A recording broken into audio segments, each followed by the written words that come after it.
Okay, great. Thank you. All right. Can someone text Dr. Bressman, please, that the password works now? Okay.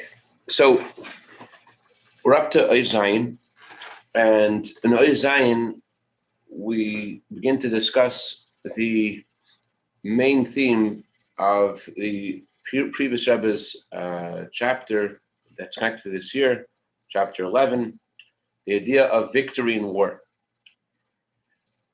The Frierdiker Rebbe says that someone who engages in battle could be for one of two reasons. Either because they want to gain resources, or because they just want to win. They have a desire for victory. And depending upon what the motive is for the warfare, that will affect who fights in this battle and how the battle is fought. Just to give a little bit of intro before we get into this paragraph a little deeper. In Chassidus, we discussed it in the Maamar on Chanukah. It talks about the soul and relationship of the soul to the soul's energies. There is the essence of the soul, and then there is the various soul energies, like the intellect and the feelings. And the soul, the essence of the soul is aloof. Essence of the soul is higher than expression to various energies. What motivates the soul to want to have a connection to possess any of the soul's faculties, the intellect, the emotions, or the action? It's because of the keser, what's called the crown of the soul. What is the crown of the soul? Crown of the soul are two components. There is desire and there is pleasure. Because the soul has pleasure and desires to do A, B, and C, therefore the soul then is contracted and forms the various soul energies. So the crown leads into the various components of Chachma, Bina, and Das, and the other spheres. What are these two energies of Arech and Atik, desire and pleasure? What are they exactly? So the first of the connection the soul has to anything else is pleasure. Pleasure, it does talk to Machvav about various ways of looking at it, but the conclusion is Atik is the highest of all the spheres. There's nothing higher than pleasure. What is pleasure? We have pleasure from all kinds of things. What is pleasure? Pleasure is an expression of yourself. You have pleasure in something because you find yourself in that thing. You find yourself among friends and you like the camaraderie, and therefore you enjoy their companionship. You find yourself in this hamburger. Sorry, the own time. I got your attention, and therefore you connect with it and you have pleasure from it. Pleasure is associated with where we find ourselves. Where you find yourself, you have that motivates desire for the things you find yourself in. Your pleasure is the motive for your desire. So talking about a king, what is the king's pleasure and what is the king's desire? There is the way the king is aloof. The king has just pleasure in the fact that he is their monarch. And that's the way the king is in his room, in his palace. He has pleasure from being the king. His pleasure is in himself. Then there is his desire to be with the people and to control the people, to help the people. That's something that comes from the king. It's a second step. In Avodah, in our service of Hashem, Chassidus talks about how when you have a desire for something, that helps your other faculties be generated. As we just on the Maamar on Chanukah, that when you have desire to learn, that opens your mind. You want to learn a certain yeshiva, that makes you're able to be successful to learn that yeshiva. And your pleasure is motivates your desire. If you really enjoy something, that makes you want it more. So what if you don't have any desire? What if you don't have any pleasure? Does Chassidus exempt us from a service of Hashem without pleasure and without desire? So anyone who learns Chassidus 101, chapter 27 in Tanya, We learn about iskafia. Iskafia means to put aside your desire, put aside your pleasure. Do what Hashem wants anyways.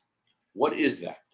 What is the ability to do what Hashem wants anyways? There's nothing higher than desire. There's nothing higher than pleasure. Pleasure is the highest of the soul's expression. So what exactly is going to get you to do stuff if there's no desire or pleasure for it?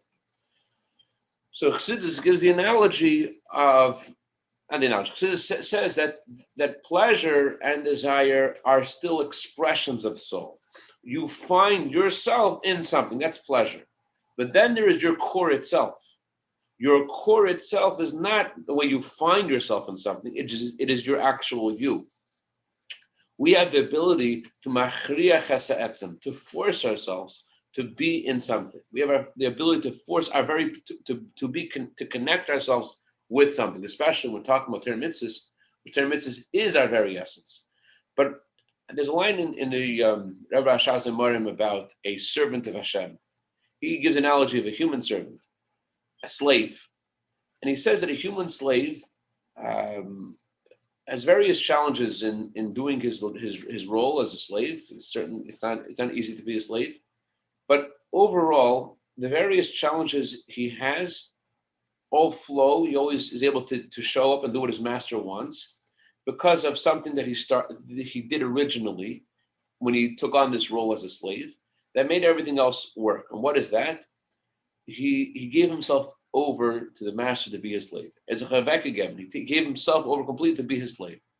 By giving himself over completely to the master, so then there's no longer a challenge or a real challenge to get A, B, or C done because he gave himself over to this, and this is himself.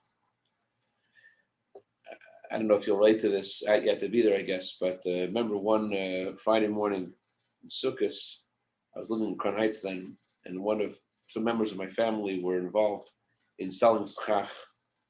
And selling schach is a rough business. You'd be up all night and delivering and packing and orders. And so one of my relatives was sleeping, and someone was trying to wake him up to do more deliveries.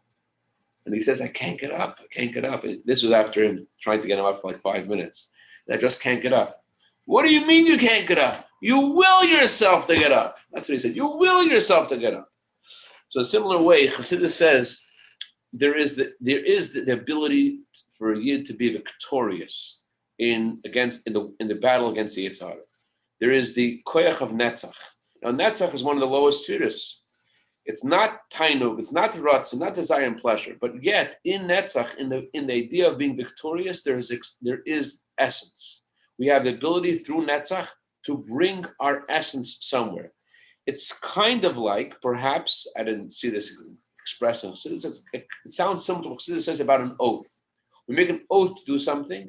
So Chassidus says that the fact you made an oath to do something, that makes you, that unleashes inner energy in yourself to get that thing done. So in a similar way, when you want to be victorious in something, that desire for victory connects you to this task at hand, and things flow.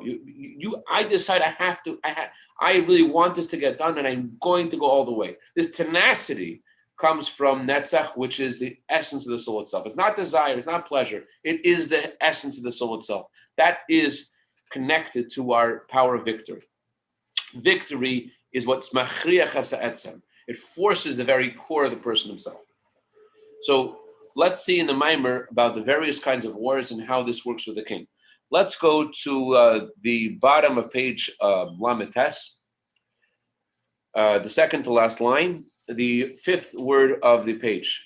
Did anyone get the text, Dr. Bressman? He still hasn't gotten on. Someone want to give him a call, help him get on? I think Zev needs help getting on also. He may have gone back to sleep.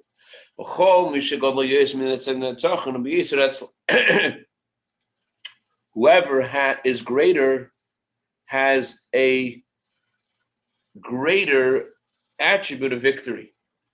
And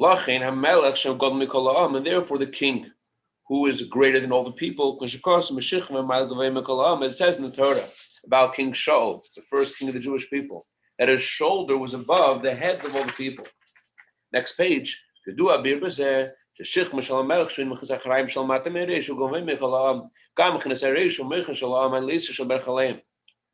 king's shoulders are above everyone's head.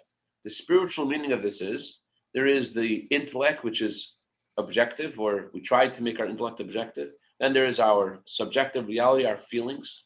So the king's head is above everyone's shoulders. When they try to be objective, they're not even close to the real objectivity of the king. His subjective reality is more altruistic than their objective reality.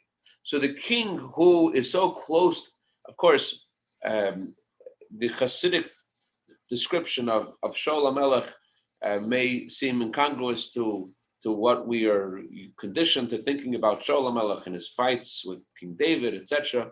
But we're going to the real truth of things. As the Shalah says, the Torah speaks about the spiritual and hints to the physical. So the real subject of Shaul HaMelech is the way he is, according to Chassidus. Shaul personifies truth and netzach and victory to do what Hashem wants to get done. How does that fit with King David? Different subject. But for our purposes right now, why does Shaul have this attribute of netzach in him? Because he's the king. Hasidim are unfortunately are very critical of each other. They wrote a letter to my grandmother in Russian telling her that she should convince her husband not to be critical of other Hasidim by Fabrengens. Either way, Hasidim are very critical. And the reason they're critical, it comes from somewhere. Where does it come from? You find that the Hasidim who are more devoted are criticized by the Rebbe more. They get more strong, sharp answers from the Rebbe. So it sounds like that they're the ones who are there are those who are worthless. They're the worst Hasidim ones. The Rebbe himself criticizes them. But it's the opposite. It's not the Rebbe himself criticizes them, therefore the lowest of the Chassidim. It's the opposite. When you're dealing with a king wants something to get done. It has to get done the way the king wants to get done. We're dealing with truth. The truth is truth doesn't leave room for other ways to look at things. So you're working for the Rebbe, it has to get done a certain way. That's why we learned the Maamar of Vidal Nissen, I think we learned it 2 years ago, about this parable of a king comes to town and everyone's choosing who they want to hang out with in this town. The king comes with his entourage, and people in the town are discussing who they want to be with when the king comes to town, who they want to meet, so everyone, the farmer and everyone's discussing who they want to hang out with. So everyone, except for one intelligent man, says, I want to hang out with the senator, I want to hang out with the congressman, I want to hang out with. No one wants the king. You don't want to hang out with the king, because the king is the truth, and he wants things to get done. The rule, the Gemara says, if you're standing in front of the king and you merely make a slight signal to someone else in front of the king, what does the Gemara say? Death penalty. Well, death penalty. It just made a slight signal, but the king is the truth, is the emes, and therefore in the presence of the king there is nothing else. The lives of the people, as Rambam says, the king is the heart of the people. So the king wants them to be a certain way, it can't be any other way. So therefore, everyone else says, you know what I'm going to do? I don't want to hang out with the king. The king he's too rough. I'll hang out with the senator. The senator will let me be me, and I'll be me, and I'll do what I want. I'll get something from the king. I'll get from the senator.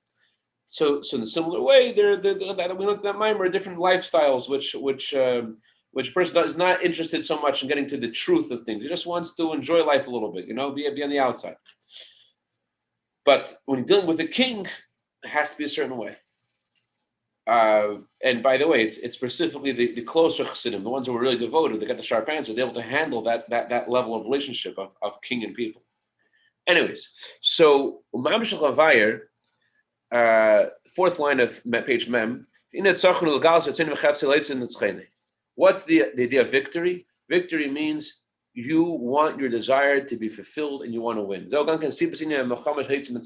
That's why you enter a war, because you want to win.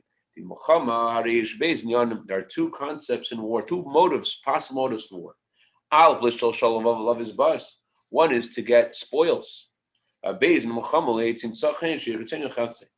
the other kind of war is because you have something that you want to win the war. That's the real meaning of war. Real meaning of war is not when you want to accomplish something. That's like business. Let me conquer this country and I'll get more resources. That's business. Real war is you just want to win. Shevat, I'm going to say Baruch, as the Mittler Rebbe explains,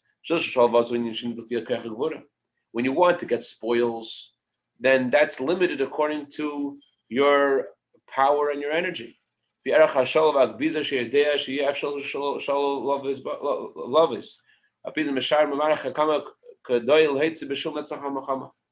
you look at how much spoils you'll get, and according to how much spoils you may get by conquering something, therefore you decide, is it worth it to invest these resources to try to win this war? And since it's something which is just logical, then the king can all, you don't need the king to do this. You don't need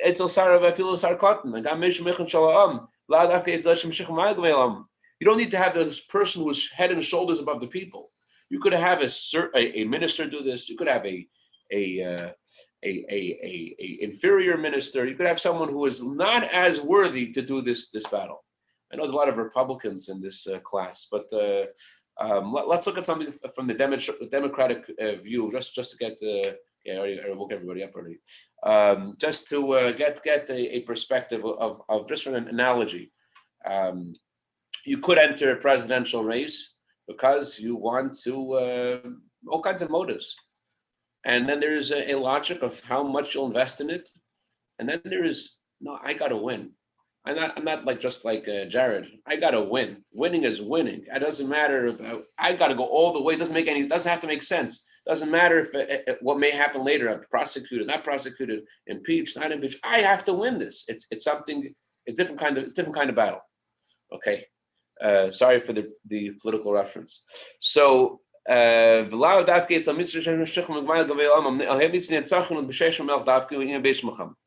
true idea of victory applies to a king. The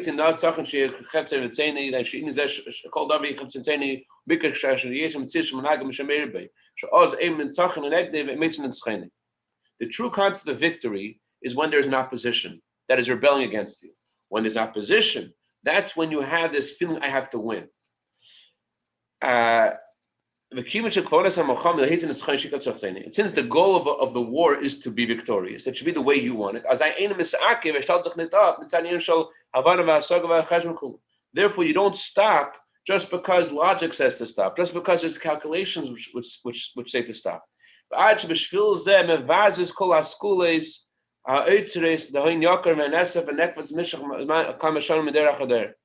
the sake of winning the war, the king gives away all the treasures that he has gathered for generations, all the treasures that his ancestors gathered for generations. He never used these treasures. He never even shows anyone these treasures. It says in another Maamar that he may show this treasure at the wedding of his child, his only child's wedding. He may show some of the treasures, but he never gives it out. So these treasures that no one has ever seen, by the time when he has to win a war, he will sell all the treasures, he'll give it all away he needs to win the war.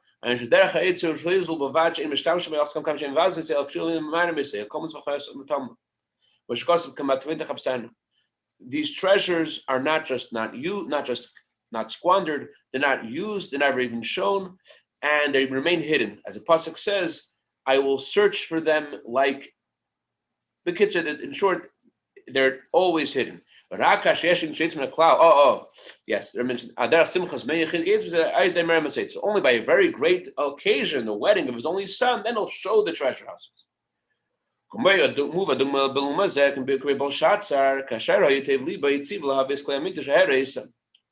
The example Chassidus gives is from Belshazzar. Belshazzar felt that there was a curse against him, that he was going to lose his kingdom. But when he thought that his kingdom was going to last forever and he was going to never be, the curse was over, so he made a big party. What did he do with this party? He took out the vessels of the Beis HaMikdash. He never took them out before. Why take now? He's so happy. I want to show you my real treasures.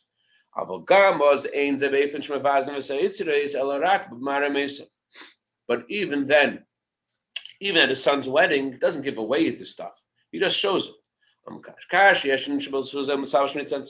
However, if there is something that motivates his feeling for victory, he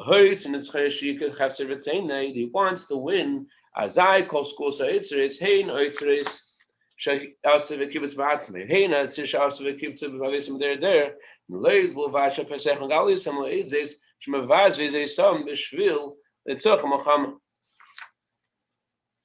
So then what does he do? All of these treasures, both the treasures that he himself has gathered and the treasures that he has received.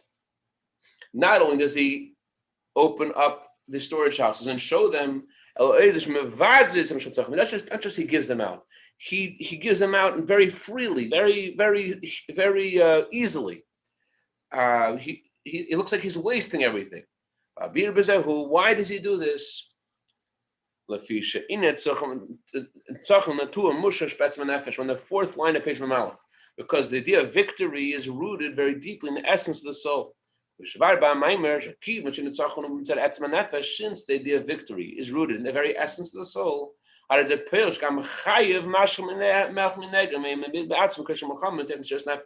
this motivates the king. He throws his life aside and he himself fights the war. He himself has sacrificed. I have to win.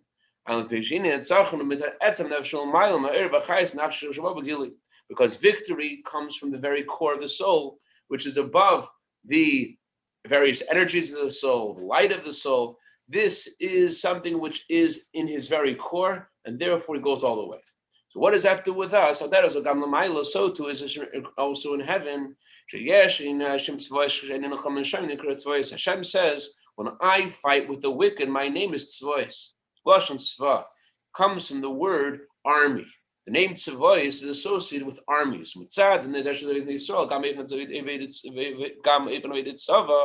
And therefore, because Hashem is invested in this with his very core, he also wants us to show up with our very core, to be a soldier.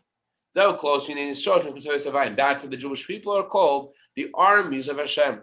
The armies of Hashem means that we have to be invested in the victory.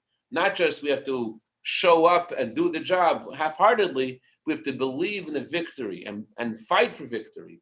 And it's not like b'chol nafshecha and Shema, we say Shalom Hashem with all your heart, with all your soul, with all your might.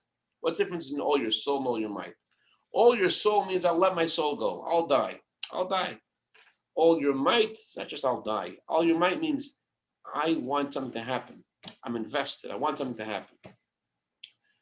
Briefly, I shared with you before when the Tzemach Tzedek was in Petersburg discussing various very important issues. The Russian government invited Tzemach Tzedek and other dignitaries to discuss these issues. And the Tzemach Tzedek was arrested, I think 23 times, maybe more, because he spoke with such pride and strength against these government officials. And one of the people that was invited to this meeting was a man named Itzal Stern, who represented the philanthropy of Russia. And after this meeting, he was so impressed with Tzemach Tzedek. Tzemach Tzedek had said, they asked Tzemach Tzedek, don't you know that you're endangering your life? You're going against the government? So Tzemach Tzedek said that I'm not the words, something to this effect. I'm doing what it says in the Torah, and if I have to need to do that, I have to give my life. I give my life freely. Basically, this has to get done. This is what the Torah says to do. So Itzal Stern was so impressed with this, and he comes out of the meeting and he says like this: there was a man living at the time named Shlomo Shtadlin. Shlomo, the lawyer, the Shtadlin means one who makes efforts to the Jewish people. Shlomo would go to various courts of various noblemen to beseech the nobleman, the pirates, whoever it was, to protect the Jewish people from whatever decree that nobleman, that mayor, that whatever was going on. When Shlomo would go to speak to one of these people, he would always take with him his burial shrouds. Why? Just in case the guy kills me, I want to get buried like a Jew. Hi, Your Majesty. I want to talk to you about something. By the way, burial shrouds. That's what, I don't know how he would bring up. I don't know how he hoped that the burial shrouds would be used. That's what he would do. He'd go with his burial shrouds. Maybe he'll get dressed in his burial shrouds. Either way. So the Betzalel Stern told the Chassidim, your Rebbe is different than to Shlomo Shtadl. Shlomo Shtadl takes with him his burial shrouds, but he leaves his sacrifice at home. Your Rebbe leaves his burial shrouds at home and he comes with sacrifice. That's the difference between Chol Nafshe Chol B'chol Meidach. Chol Nafshe means I'll let my soul go, I'll die, I'll abscond, I'll let go. Chol Meidach means no, that you have to, Hashem is investing, Hashem wants to win, so to speak. So Hashem wants to win. He wants us to be invested in winning, in Mashiach coming, and the victory of good over the opposite. Any questions or comments? Okay. Have a great day, Michal Mordechai. Great day, Yonatan. Great day, Rav Aryeh. Great day, Menachem Mendel. Great day, Rav Beryl. Sei gesund.